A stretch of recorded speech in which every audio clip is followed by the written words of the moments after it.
আজকে সকালবেলা হচ্ছে খিচুড়ি রান্না করা হয়েছিল, ভুনা খিচুড়ি। আমার শাশুড়ি আম্মুর হাতে এই ভুনা খিচুড়িটা কি পরিমাণে যে মজা, আপনাদেরকে যদি খাওয়াতে পারতাম তাহলে বুঝতেন। ভীষণ মজা। তো এইটা নর্মালি সকালে রান্না করে, যখন সকালে আর কি একটু পরোটা মরটা বানাতে মন না যায় তখন হচ্ছে এই ভুনা খিচুড়িটা ঝটপট রান্না করে দেয়।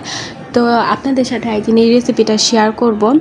তো আমি একটু ঘুম থেকে আমার একটু আজকে লেট হয়েছে উঠতে, 9টার দিকে আর কি উঠেছি। 9টা বলতে 8:30টার দিকে উঠছি, বাট 9টার দিকে হচ্ছে রুম থেকে বের হয়েছি। তো বাসায় আবার ডিম ছিল না, তো ডিম আমার হাজব্যান্ডকে বলছি যে আমাকে ডিম এনে দাও, আমি হচ্ছে খিচুড়ি খাবো না, কারণ আমি হচ্ছে 1 মাস কড়া ডায়েটে আছি।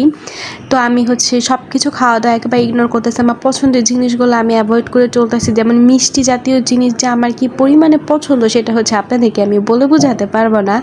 তো যাই হোক, তো আমার পছন্দের খিচুড়িও হচ্ছে আমি আজকে অ্যাভয়েড করছি। তো যাই হোক, আজকে হচ্ছে যেহেতু ডিম বাসায় ছিল না, আনতে পাঠাইছে আমার হাজব্যান্ডকে। তো ভাবলাম যে আনতে আনতে তো লেট হবে, আবার ডিম সিদ্ধ করতেও লেট হয়ে যাবে, তো হচ্ছে কাজকর্মগুলো তাড়াতাড়ি করে সেরে ফেলি। এখানে লাউ শাক ছিল, তো আমি লাউ শাকগুলো কেটে নিচ্ছি, যে কেটে ফেলি। আজকে একেবারে সিম্পল রান্না করা হবে, যেমন হচ্ছে আপনার লাউ শাক রান্না করা হবে, তারপর হচ্ছে টমেটো দিয়ে ডাল রান্না করা হবে, আর রান্না করা হবে, কি বলো এটা, কি ডিম ভুনা রান্না করা হবে। তো কথা বলতে বলতে হচ্ছে আমার ডিম সিদ্ধ হয়ে গেছে। অ্যাকচুয়ালি কথা বলতে বলতে যদি আর কি ডিম সিদ্ধ হয়ে যায় তাহলে তো ভালোই হতো, কিন্তু এখানে আমার ফোনেই আর কি সম্ভব। যাই হোক, তো এইখানে হচ্ছে আমি ডিম সিদ্ধ করে নিচ্ছি।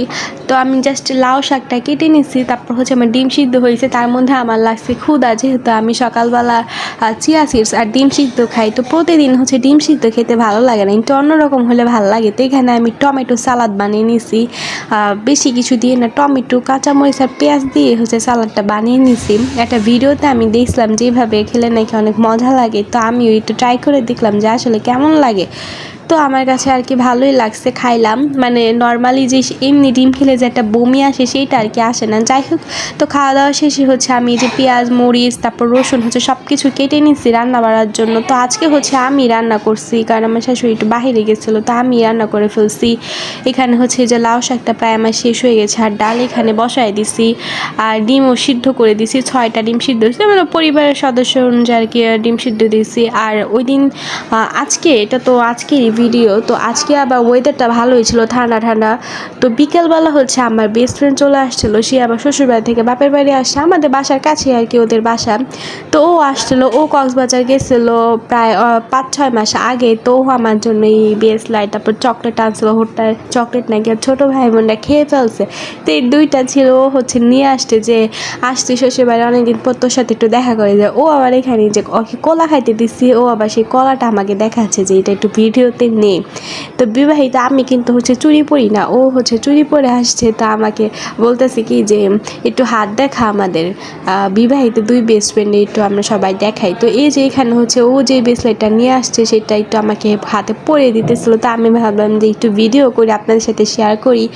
তো যাই হোক, তো বান্ধবীর সাথে অনেকক্ষণ আড্ডা দিলাম। তো এই আড্ডাগুলো তো আপনাদের সাথে শেয়ার করতে পারলাম না, তো জাস্ট কিছু কিছু মুহূর্ত হচ্ছে আপনাদের সামনে তুলে ধরলাম। তো এই যে ব্রেসলেটটা কিন্তু ভীষণ সুন্দর ছিল, ও আমার ভিডিওটা দেখবে আমি জানি। তো ওকে তো আমি জীবনে থ্যাংক ইউ দিব না।